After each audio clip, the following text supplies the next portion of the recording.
Mae bustl gyda dau swyddogaeth. Mae'n cynyddu'r pH y bwyd sydd wedi dod o'r stumog ac emwlsio'r braster. Mae'r stumog yn cynnwys asid hydroclorig ac mae'r bwyd sydd yn cael ei threulio yn y stumog angen symud i'r clyddyn bach.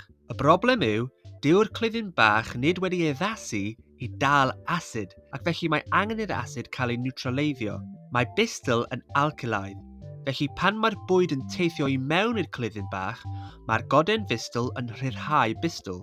Mae'r bustl yn teithio trwy ddwyllell y bustl ac yn cymysgu gyda'r bwyd o'r stumog. Mae lipasau, carbohydrasau a rhai proteasau yn gweithio mewn amodau o pH 7 i 8. Felly mae'r bustl yn creu'r amodau optimum trwy niwtralu'r bwyd acidig o'r stumog. Mae bustl hefyd yn emwlsio braster. Mae emwlseiddio yn disgrifio'r broses lle mae'r bustl yn emwlsio'r diferion mawr o fraster i ddiferion bach o fraster, sydd yn cynyddu'r arwynebedd sydd ar gael i actifedd lipas.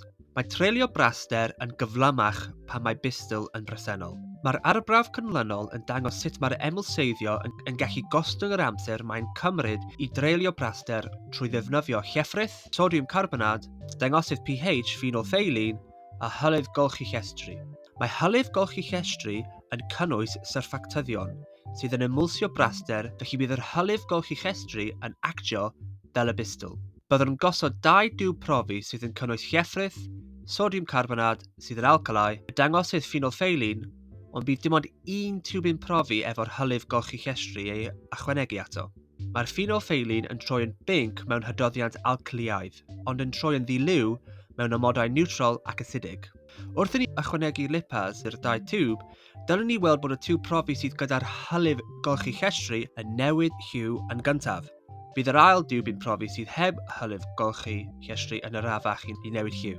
Mae'r lliw yn newid oherwydd wrth i'r lipas torri lawr y braster, maent yn creu glyserol ac asidau brasterog. Mae'r asidau brasterog yn gwneud i'r hydoddiant i fod yn fwy acidig.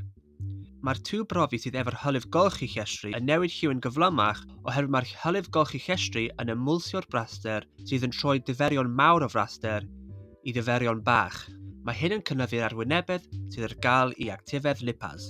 Yn y wers nesaf, byddwn yn edrych ar sut mae tiwbyn fisgyn yn cael ei ddefnyddio fel model o amsugniad o fewn y clyddyn bach.